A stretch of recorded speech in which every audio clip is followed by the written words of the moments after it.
Damn, that shit was fire. What's up, you all? Ivy here, and I'm glad to see y'all again in the new episode of Metal Mixing Guide podcast. Today I will show you how to achieve the sounding of Periphery's latest album, Hail Stan. Now you might think that Stan stands for Satan, which is the first thing that comes in mind, the obvious thing. Almost too obvious to be true. You see, there's a triangle on album cover and we all know it's a sign that something's going on. There must be some deep meaning behind. Like if you really think about that, you can come to conclusion that Periphery actually praises well-known song by Eminem. You see, both have a lot of things in common, like using English lyrics for example. With that, Periphery probably tries to break genre borders and bring young metalheads up to speed with raps. Anyways, with that being said, I'd wanted to thank my man Syar for participating in work on this project, more specifically with everything related to guitars, from early tone craft stages straight to recording the actual guitar parts from the arrangement that I wrote. I'm really happy with how it all came out, and it wouldn't be possible without Syar's help. His approach is truly professional, so I would like to recommend him as a hire musician who actually knows what proper intonation and good quality recording is. His contacts will be in the pinned comment. And lastly, I'd wanted to remind that you can support my channel on Patreon. For just $1 per month you will get file packs for all the videos that I've made throughout the years. File pack for this episode includes full set of projects for Cubase and Reaper, custom impulses together with presets and other stuff. You can get it by following link in the description.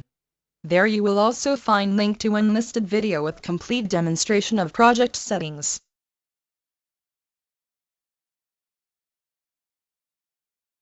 First stop, guitar reamping project.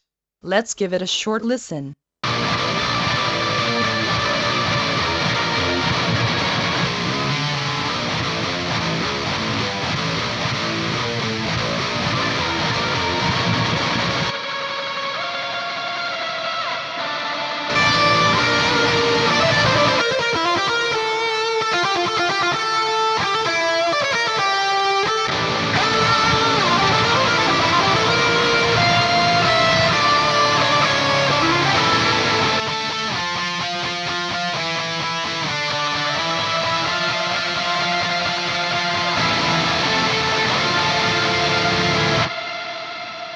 Even though it looks massive, there's nothing complicated.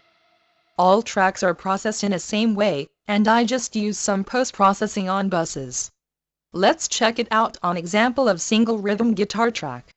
First thing in chain is Revolver 4. 6505 amp and screamer pedal on board. Pretty generic setup, aside from the fact that I use lower and higher octavers to get specific type of drive. Of course mix amount is very low, as I only need subtle harmonic enhancement. Next up, custom impulse, together with EQ that compensates for Convolver's low and high pass slopes. You'll see this compensation after every pulse unit across all projects. Right after I use Soothe to compress jumping low end resonances from palm muting. And finally an LS in Navo mode, to get bit of that crispy saturation.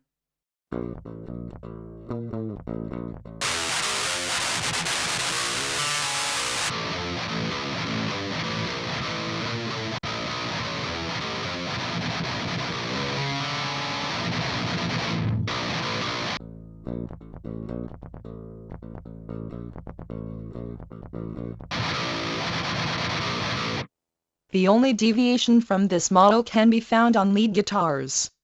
I will use different matching impulse for them, plus I decided to turn off octaver pedals, as the effect became much more obvious when it comes to higher notes.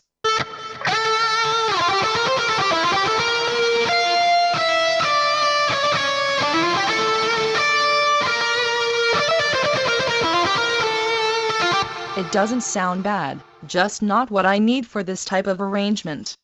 Now bus processing for leads is mostly related to space. For ambient lead I use Valhalla Shimmer, together with filtering EQ to get rid of unwanted fizz and low frequency rumble.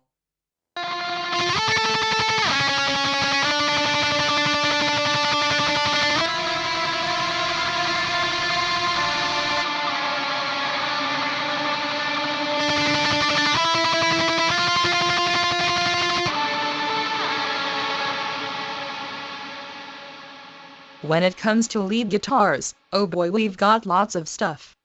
First we have bunch of space processing units, delay, subtle chorus and big reverb. H-comp works in parallel mode and helps to get more or less consistent volume. All of that is followed by a small tone correction, another reverb, and of course the limiter. Last one will come handy in the actual mix, acting like volume controller and helping us to avoid over-triggering them master compressors.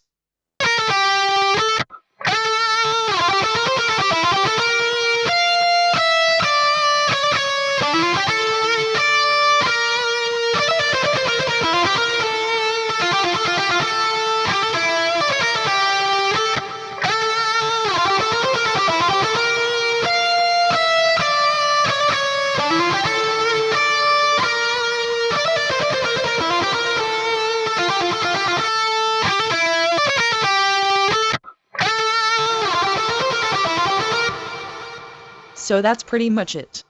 When it comes to export, it should be done in multi-out mode from buses marked with EXP. I'm gonna do it in 2 passes. First time I'll mute octave guitars and harmony lead track, and for second export I'll mute everything except for those 2. It will help to properly separate the stems and avoid overload of compressors on lead guitar bus.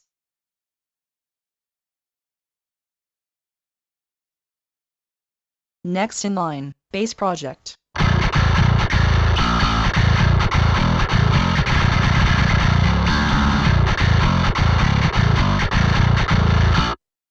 So everything starts from ample metal ray bass.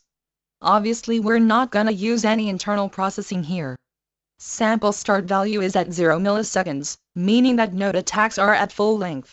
That comes in a cost of subtle delay, as it will take more time for the string to start ringing, so I compensate that with -50 milliseconds offset on instrumental tracks. The source signal is generated by 2 copies of same instrument. While the first one contains the actual bass part, second instrument will have short slap hits on every start of a note.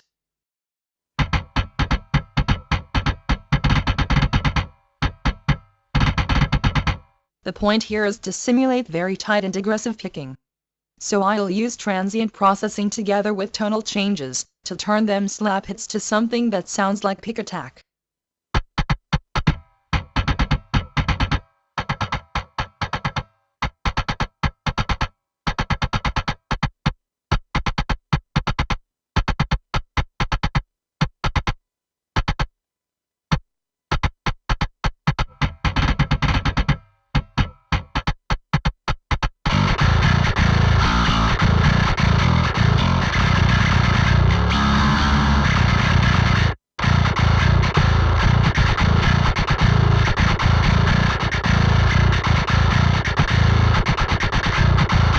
Now when it comes to reamping, it's done in parallel on drive and clean channels.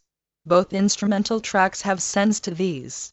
Important to note that attack layer will mostly go through clean track to properly emphasize our artificial transient. When it comes to programming, I've already described it in Metal Mixing Guide number 28. You'll find link with timecode in the video description. Only difference is that this time slap note should be on B of 4th octave, and I don't suggest using anything but 120 velocity value for main bass part. Now let's finally go for reamping. Drive layer have dark glass pedal with maximum distortion, and custom impulse right after. In order to keep it clean and focused, I got rid of all the bass, and also changed direct tone in front of the pedal.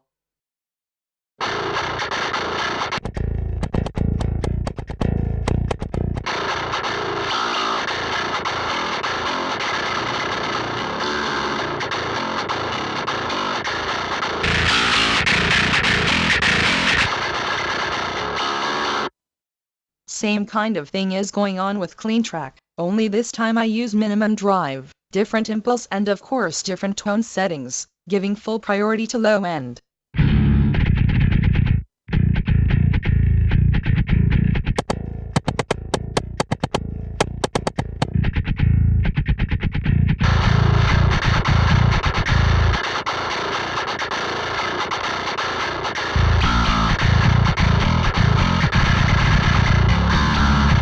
Now both tracks go to bass group to get final touch on the tone.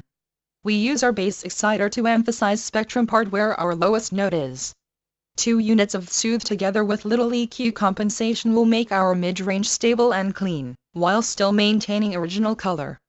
Pro L and bus mode is mostly used for gluing compression, but of course it will also give us control on peak level. Last step is fine-tuning amount of low end. If you feel like there's not enough bass, you can simply adjust it here, while still keeping original glue from the limiter.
And so that's it for bass. We can now export the stem from this bus and proceed with next stage.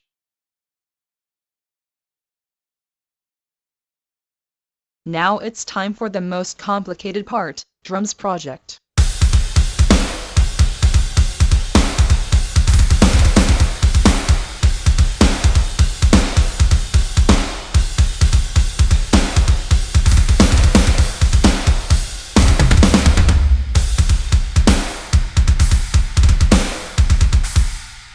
Before we start, I'd wanted to say that during this review, I will only do A/B demonstrations with bypassing entire processing chains, because the only thing that truly matters is how the entire thing works. Some of you guys may not like it and I'm sorry, but that stuff with bypassing every single module together with useless comments on top gives me anxiety. It has no practical value. Process of building something like this is completely creative, chaotic if you wish. So let's not turn this into rocket science. I'm not sitting here with calculators and them diagram sheets on my table thinking about universe and stuff while working on these projects. Well, actually I do, but only when sorting out all the weird stuff that was there before publishing, so you won't get both osteoporosis and crippling depression 3 times in a row from watching this shit. At the end of the day it's all for having fun making music. I don't want to turn everything into 2-hour-long videos. At least not when the average viewing time is 5 minutes. So with that being said, let's go for how this thing works. Our main source of sound is Kontakt with Modern and Massive Library by Get Good Drums. I separated kick drum from main kit in order to avoid weird bug with sample chokes that takes place in some cases like mine. Multi-out routing is the same for both instruments, so it's not gonna make any sonic difference. All the bleed is still going to be there. Here you can see how I spent several hours in pain trying to demonstrate project routing. First column here is Kontakt outputs and last one is set of buses that we will use for multi-out export later. Anyways, it's finally time to go for processing models. Let's start from kick drum.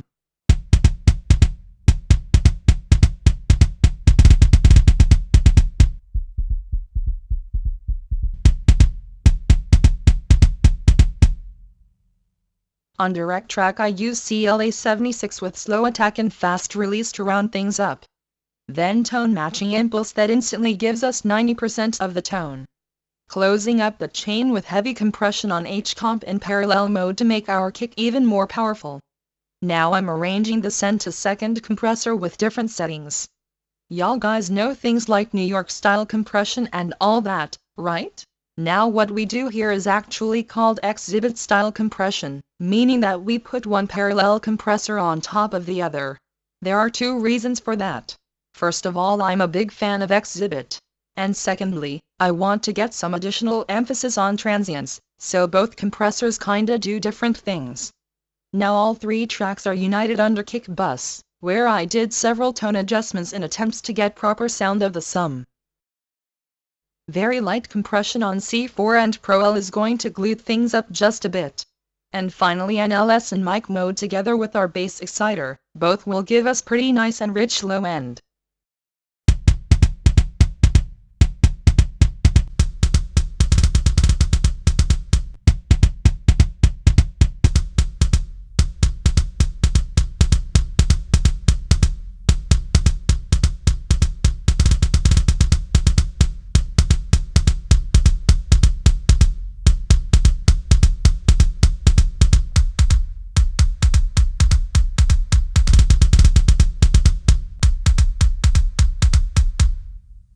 Moving to kick room.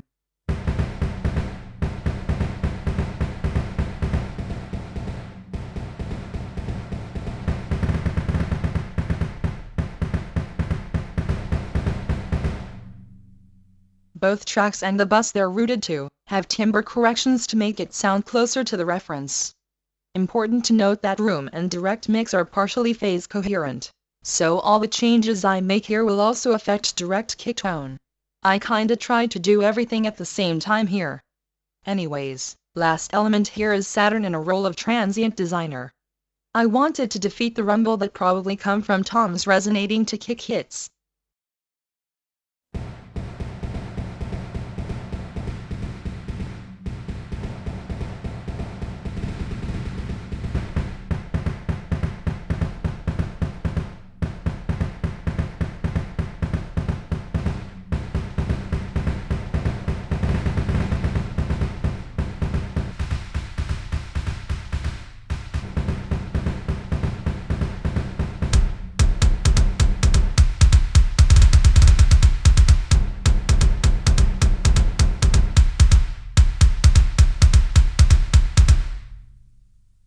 Next element is kick side, name pretty much speak for itself.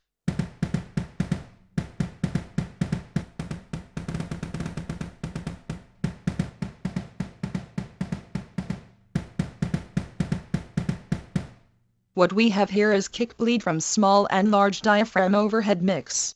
I used hard panning on channels and applied series of tone corrections to make it sound transparent with other parts of the kick.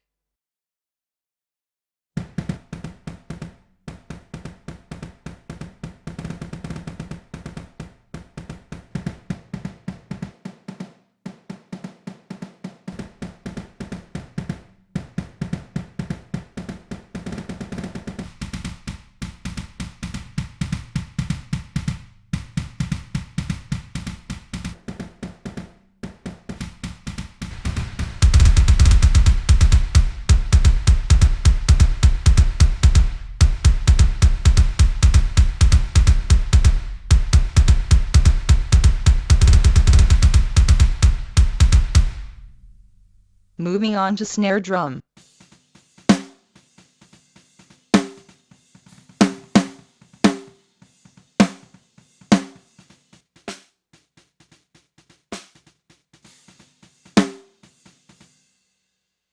Processing of snare top mic is all about cleaning the signal from everything that I didn't like. Done with noise suppressor and 2 equalizers. Bottom mic gets some cleaning too, plus I bring up brightness of snares. On top of that, I use CLA76, mostly to bring up the level of ghost notes. I didn't use them in this arrangement, but it was actually tested. Snare top have 2 sends to parallel compressors, pretty much the same settings as I used on kick. Only this time I also used manipulations with timbre to fine-tune the sound of entire sum. All tracks now go to snare bus, where I heavily boost the mid-range. It will sound weird, but it actually makes sense once other mix are added to the mix. Anyways, after that, I use NLS in Navo mode as some sort of clipper. Pro L finished the work with subtle peak compression. So in this case NLS will convert most of peak energy to saturation. Limiter won't get nearly as much load as it would do if used alone. As a result we get loud snare without pumping.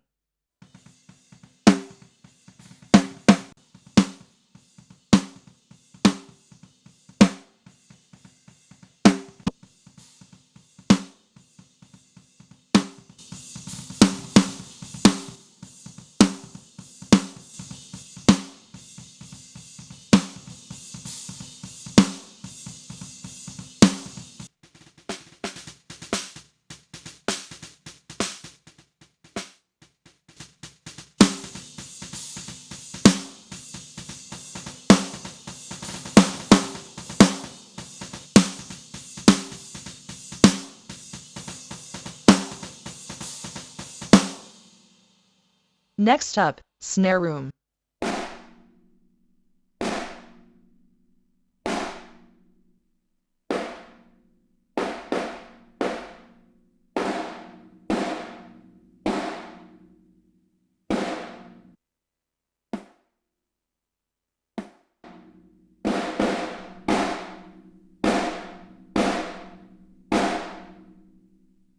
First of all, I did some minor polishing on individual channels.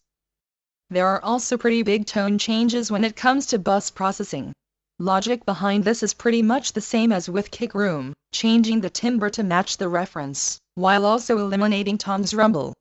Only this time use of Saturn is kinda controversial, as I also tried to squash the mid-range to get that heavy mid-focused room color, and guess what? Rumble ended up being in the same range as active band of ozone compressor. Peak controlling limiter at the end of the chain. What's left is pair of overhead bleed tracks, and I didn't really do anything with them. In fact, I set up the levels so low that it doesn't make any sense to use these at all.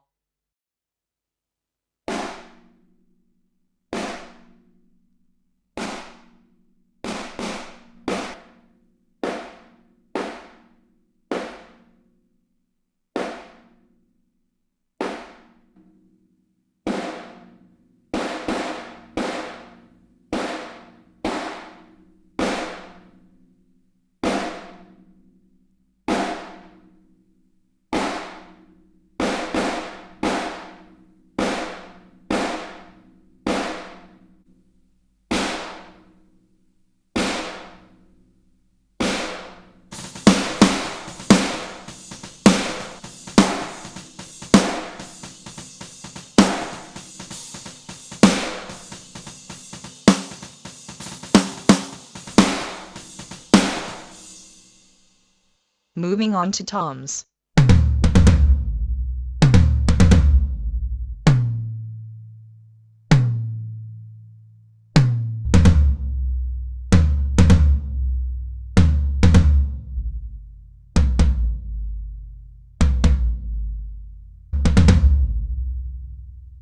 For floor toms I used EQ to get some brightness and get rid of boxy resonance.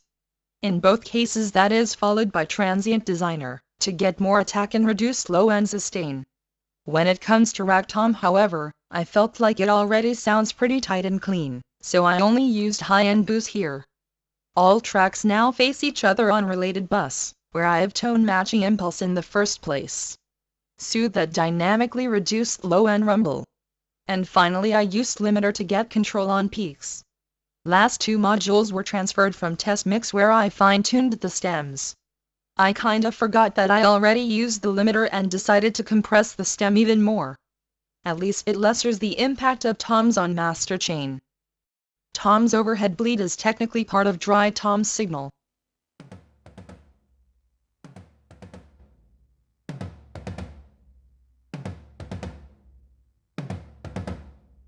All I did here was some EQ corrections to make it sound natural when summed up with dry toms.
Last element is the room.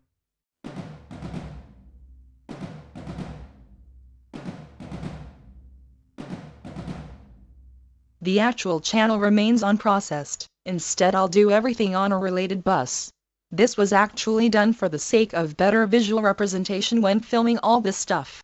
On the other hand though, I now have to come up with random excuses to not look like a dumbass. Whatever man. Look, when it comes to bus processing, we've got pretty radical tone shift to make it sound well with direct tracks. About 9 decibels of compression with CLA76 will open up the room colors. And finally limiter to get control on peaks.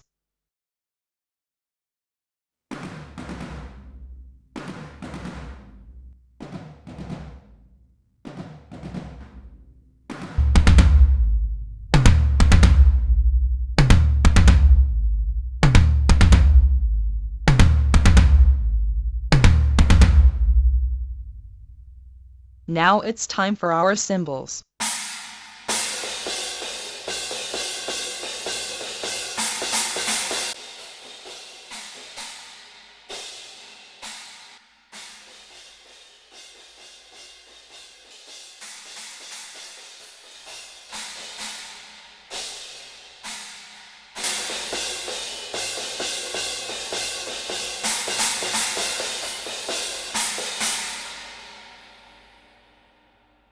Overheads are processed with related matching impulse. Same goes for room, but here I also use CLA76 to open it up a bit. Additionally, I did some minor cleaning on room for mic for some reason. Tracks then go to cymbals bus. First thing here is SSL compressor with same preset that I use on cymbals all the time, helps to get big and open sound. Then I use chain of EQ corrections together with 2 noise suppressors, all of that will help with transparency when it will come to final mix.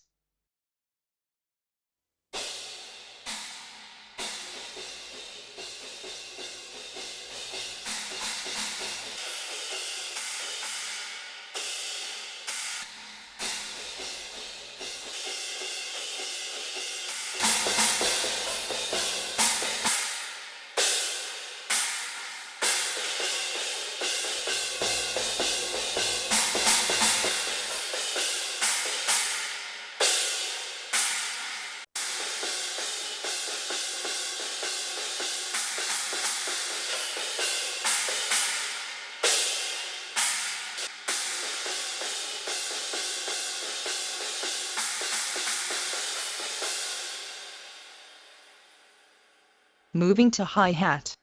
All I use here is tone matching impulse.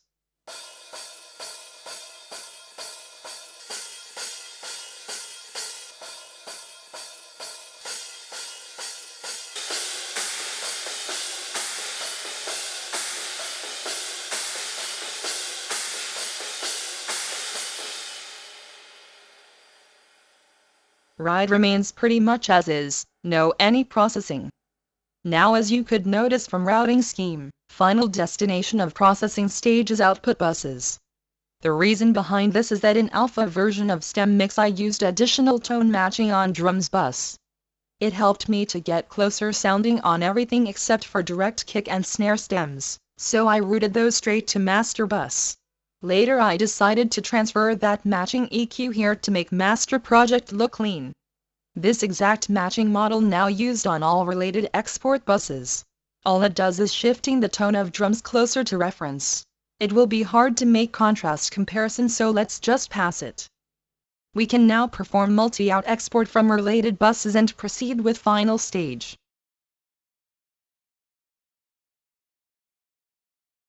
Now it's time to sum all the stems together in master project. You already know how it sounds like from the intro, so let's go straight for processing. Aside from some minor balancing, I use subtle side chain compression on guitars. Triggered by kick and snare, it was set up to only compress center part of the stereo, sort of giving the road to instruments that will dominate there.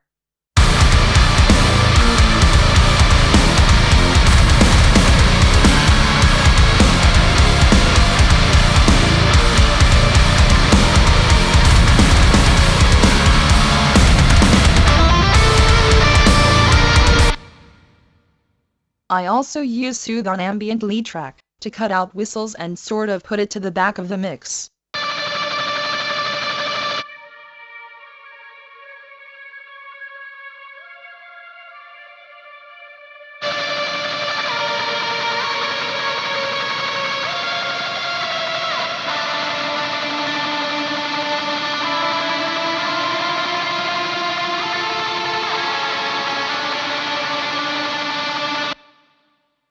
snare and toms have sensed different reverbs. Since I failed to match original Rumi feeling close enough, I decided to go for the settings that I actually like and use a lot. Both have different character and I really like how they sound combined.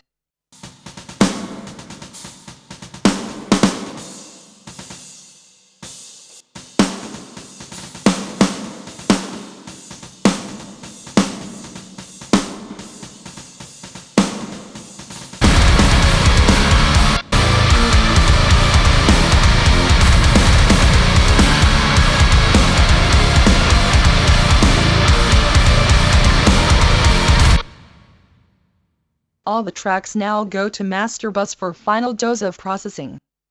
First in line, NLS bus in mic mode, great console saturation with rich and warm low end.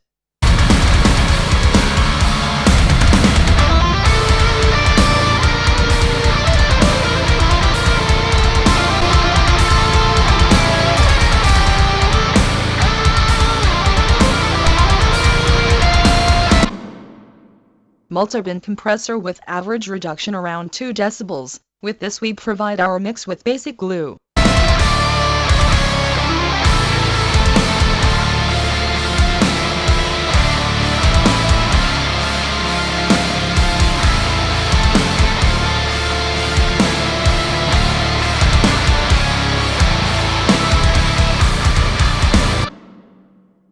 Bit of reverb.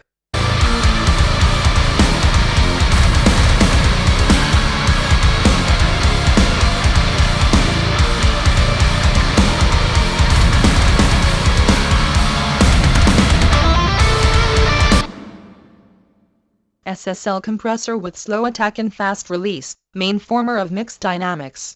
Again, about 2 decibels of compression on average.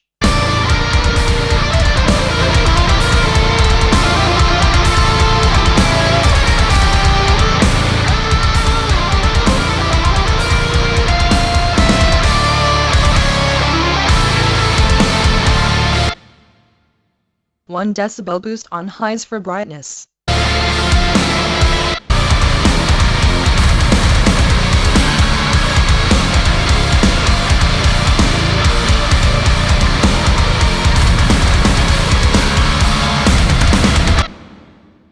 Soothe and a roll of automatic problem solver, it will tame outstanding harmonics, making our mix clean.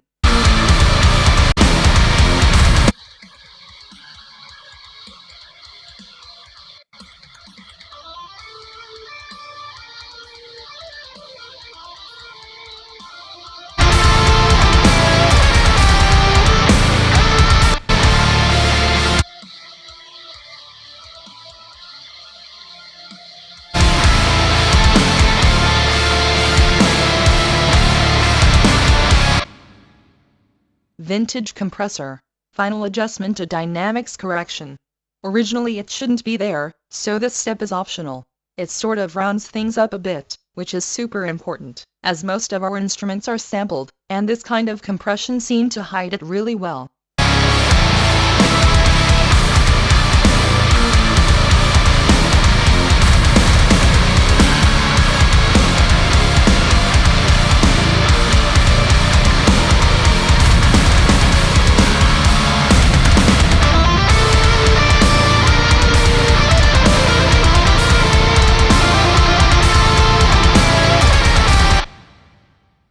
Finally, last element in our chain is the limiter.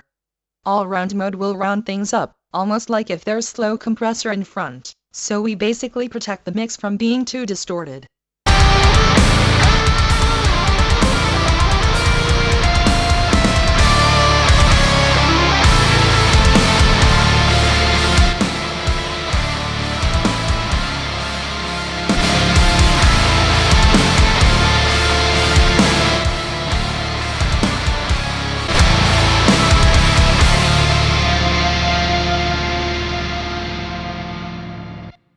And so that's pretty much it for this video. Feel free to leave a comment if you have any questions. Thanks for watching. I'll see you soon in the next one.